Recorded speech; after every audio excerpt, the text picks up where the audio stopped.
जाएगी। तो कितनी अच्छी ट्रिक है, आप इसे फॉलो करिएगा। तो अब ये अगली ट्रिक है मेरी आम को लेकर। आजकल जो आम आ रहे हैं वो मैंगो शेक के आम हैं। यदि इनको ऐसे ही खाया जाता है तो ये बहुत ही नुकसान करते हैं, कई बार तो आपको वॉमिटिंग भी हो सकती है। तो इसलिए फ्रेंड्स, इस आम को सबसे पहले हम छील लेते हैं। तो इसका जो तरीका है खाने का अब हम आपको बताएंगे, जिससे आपका जो पेट है वो बिल्कुल भी ख़राब नहीं होगा और ना ही आपको वॉमिटिंग आएगी। तो सबसे पहले हमें इसे छील लेना है। तो आप मेरे वीडियो में बने रहिएगा, क्योंकि मैं और भी अच्छी अच्छी टिप्स आपको बताने वाली हूँ, क्योंकि मैंने ये वीडियो आपके लिए बहुत ही अच्छी तरीके से बनाया है। तो हमने ये आधा आम छील लिया है और अब इसे हम चॉप कर लेते हैं, क्योंकि यदि हम पूरा आम छीलने के बाद ही चॉप करते हैं तो आम हमारे हाथ से फिसल जाता है। तो इसलिए हमने आधा आम ही छीला है। अब इसे हम आधा काटने के बाद में फिर आधा छील लेते हैं। तो इस तरह से हमें आम को काटने में बहुत आसानी होती है और ये फिसलता बिल्कुल भी नहीं है। तो अब हमने ये काट लिया है। तो फ्रेंड्स, आप वीडियो में देख सकते हैं कि मैंने ये आम चॉप कर लिया है। तो बस अब हमने ये गुठली पर से भी अच्छे से आम निकाल लिया है। इसमें थोड़ा खट्टापन होता है, तो इसे आप मैंगो शेक बना कर ही पिएं। तो हमने मिक्सी में आम को डाल दिया है और इसमें हमने स्वाद के अनुसार चीनी ऐड की है। चीनी आप थोड़ा ज़्यादा से डालिएगा। तो अब इसमें हम दूध ऐड कर देते हैं। दूध हमारा फ्रिज का ताज़ा ठंडा है। तो बस हमने इसको whip कर लिया है। अब बस इसमें हम बर्फ़ के कुछ क्यूब्स डाल देते हैं और हमने मिक्सी में फिर से दोबारा कर लिया है। अब इसे हम बस सर्व कर देते हैं। आप देख सकते हैं फ्रेंड, कितना अच्छा मैंगो शेक बनकर के तैयार हुआ है। हमें इसमें ज़्यादा बर्फ़ ऐड नहीं करना है, क्योंकि अभी इतनी गर्मी नहीं है। आप देख सकते हैं कितना अच्छा मैंगो शेक बनकर के तैयार हो। अब ये अगली ट्रिक आती है हमारी आड़ू को लेकर। आड़ू जो होता है वो सीधा खाई जाने वाली फल होता है। तो इसको हम सीधा ऐसे ही नहीं खाते हैं, हमें इसे अच्छे से वॉश करना है। तो हमने सबसे पहले इसमें पानी ऐड किया है। अब इसमें हम थोड़ा सा नमक ऐड कर रहे हैं और इसमें आप विनेगर भी डाल सकते हैं, या आपके पास देसी सिरका हो थोड़ा, वो भी ऐड कर सकते हैं। ये मैंने इसे नमक से ही साफ़ किया है। तो बस इस तरीके से आप अपने फलों को धोइएगा, क्योंकि जो फल सीधा खाए जाने वाले होते हैं उनकी हमें ज़्यादा क्लीन करना पड़ता है। तो इसलिए आप अपने आड़ू हो या फिर अंगूर वगैरह इस तरह के फलों को आप नमक डालकर तो ज़रूर से धोइएगा। तो ये बहुत यूज़फुल ट्रिक है फ्रेंड। जब आपको कुछ ऐसी टिप्स मिल जाती हैं जो आपके काम को आसान करे और आपके पैसों की बचत करे, तो कितना अच्छा होता है। काम आने वाली है। इसमें मैं कुछ ऐसी यूनिक सी टिप्स लेकर आई हूँ जो आपको बहुत पसंद आएंगी और आपकी बहुत ही यूज़फुल साबित होंगी।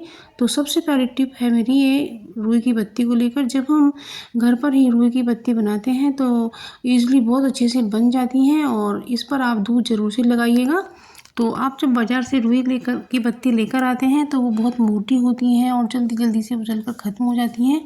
तो इसलिए आप ये घर पर ही इस तरह से बत्ती बनाइएगा और इसमें दूध ज़रूर से लगाइएगा, क्योंकि इसकी जो बत्ती की जो नोक होती है वो कड़ी हो जाती है और बहुत अच्छे से जलती है। अब तो फ्रेंड्स, मैं उम्मीद करती हूँ कि ये टिप आपको ज़रूर से पसंद आई होगी। तो अब अगली टिप है मेरी फूल को लेकर। तो फ्रेंड्स, जो हमारी चाय की पत्ती घर पर निकलती है उसे बिल्कुल ना फेंकें। तो उस चाय की पत्ती को धोकर आप अपने गुलाब के पौधे में डालें, तो उसके जो फूल है ना बहुत ही मोटे और बड़े आएंगे और ये काफ़ी दिनों तक रहते हैं। ये मेरा इंग्लिश गुलाब है, ये कम से कम भी 20-25 दिन तक फूल रहता है और ये मुरझाता नहीं है और ये बहुत ही खूबसूरत फूल है। आप फ्रेंड्स वो चाय की पत्ती की ही खाद इसमें डालिएगा। ये बहुत कि जो चूहे होते हैं ये बहुत ही परेशान करते हैं और घर में जो किचन में हमारे बर्तन होते हैं उन पर चढ़ जाते हैं और गंदा करते हैं। जब हम इन्हें अगर दवाई डालते हैं तो ये किसी कोने में जाकर मर जाते हैं, जिससे हमारा काफ़ी सारा काम बढ़ जाता है, घर जाना पड़ता है। तो इन्हें भगाने के लिए हमें चाहिए घरेलू रेमेडी। घरेलू रेमेडी लेकर आए हैं। तो हमने लिया है 2 चम्मच गेहूं का आटा, क्योंकि इन्हें आटा बहुत पसंद होता है, और उसमें मिलाया है हमने हार्पिक, क्योंकि हार्पिक से इन्हें ईचिंग होगी और ये जो होता है वो इन्हें अंदर ही अंदर पेट में ईचिंग करेगा और जिससे ये बाहर की तरफ भागेंगे और लौटकर फिर दोबारा घर पर नहीं आएंगे। आप मेरे चैनल पर नए हैं तो मेरे चैनल को सब्सक्राइब भी कीजिएगा। तो अब मैंने लिया है ये हैंड सैनिटाइज़र, जो चाइनीज़ खाने में काम आता है, और बस इसको हम चम्मच से मिक्स कर लेते हैं। इसकी गोलियां बना लेते हैं। गोलियों को उस जगह डालूंगी जहां चूहे आते हैं। तो हमने एक गोली हमने गैस के नीचे डाली है, क्योंकि गैस के नीचे चूहे आते हैं। दूसरी गोली सल्फ पर डाली है और इसके पीछे भी हमें नमक लगा करके अपने हाथों से रगड़ कर इसके पोर्शन को हमें खोलना है। इसमें महक बिल्कुल भी नहीं आएगी। तो हमने इस तरह से अपने मटके को धोकर साफ़ कर लिया है। तो अब इसमें हम ताज़ा पानी भर देते हैं। तो फ्रेंड्स, आप देख सकते हैं मेरा मटका भर गया है। और आप मेरे चैनल पर नए हैं तो मेरे चैनल को सब्सक्राइब कर लीजिएगा। और मैं आगे का प्रोसेस आपको बताती हूँ। तो हमने एक कटोरे में पानी भर लिया है जो मटके के नीचे ठीक बैठ सके, और इसमें हमने थोड़ा सा नमक ऐड किया है। अब इसके ऊपर हम मटका रख देते हैं। तो फ्रेंड्स, इससे हमारा जो पानी है ना वो ज़्यादा ठंडा हो जाएगा और मीठा भी हो जाएगा। और इसके बाद आप देखेंगे कि पानी का टेस्ट कुछ अलग ही आएगा। और इसमें हमें एक चांदी का रुपया डाल देना है। ये मेरा चांदी का रुपया है। और मैंने एक तांबे की घंटी भी ली है, क्योंकि जो तांबे का पानी होता है वो पेट को साफ़ रखता है और ये बहुत अच्छा होता है। छोटी सी यदि आपके पास घंटी है तो घंटी और इस तरह से डाल दें, और इसमें एक चांदी का रुपया रख के भी डाल दें, और इससे पानी में और भी अच्छा टेस्ट आएगा। और टॉवल ले लिया है और इसको मैंने पानी से गीला कर लिया है। अब मैं इसे मटके के ऊपर फैला देती हूँ, तो इससे हमारा पानी बिल्कुल ठंडा और मीठा बना रहेगा। अपने कान्हा जी को स्नान करा रहे हैं। तो जब हमें स्नान कराना है तो हमें ओम नमो भगवते वासुदेवाय बोलते जाना है। और हमें भगवान जी को जब ड्रेस पहनानी है तो हमें जो दूसरा हाथ है सबसे पहले हमें सीधे हाथ में पहनाना है, क्योंकि उधर से पहनाने में आसान हो जाता है।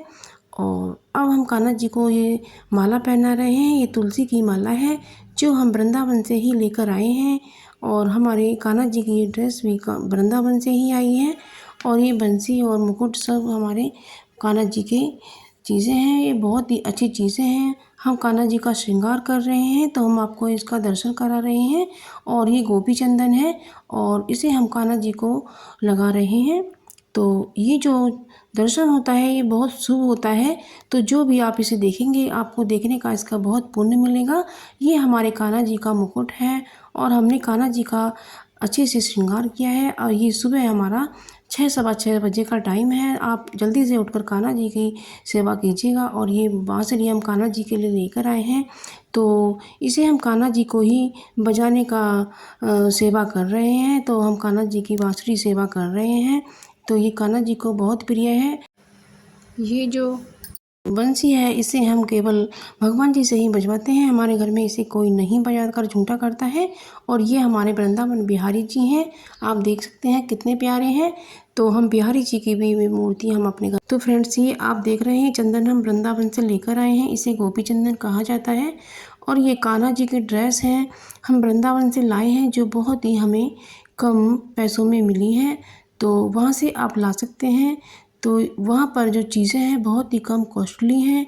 और ये जो बांसुरी है ये भी हम कान्हा जी के लिए वृंदावन से ही लाए हैं। ये मात्र 20 रुपये की है केवल। और ये बहुत ही सस्ती चीज़ें हमें वृंदावन में मिल जाती हैं। और हमारा चंदन और ड्रेसेस भी बहुत ही कम पैसे के हैं। ये मंजीरे आप देख सकते हैं। ये केवल हमारे जो केवल 20 रुपीज़ के हैं। तो फ्रेंड्स, आप ये वृंदावन जब जाएं तो आप ये सब चीज़ें लेकर आएँ, तो ये बहुत ही सस्ती आ जाती हैं। अब हम अपने कान्हा जी को स्नान करा रहे हैं। तो जब हमें स्नान कराना है तो हमें ओम नमो भगवते वासुदेवाय बोलते जाना है। और हमें भगवान जी को जब ड्रेस पहनानी है तो हमें जो दूसरा हाथ है सबसे पहले हमें सीधे हाथ में पहनाना है, क्योंकि उधर से पहनाने में आसान हो जाता है।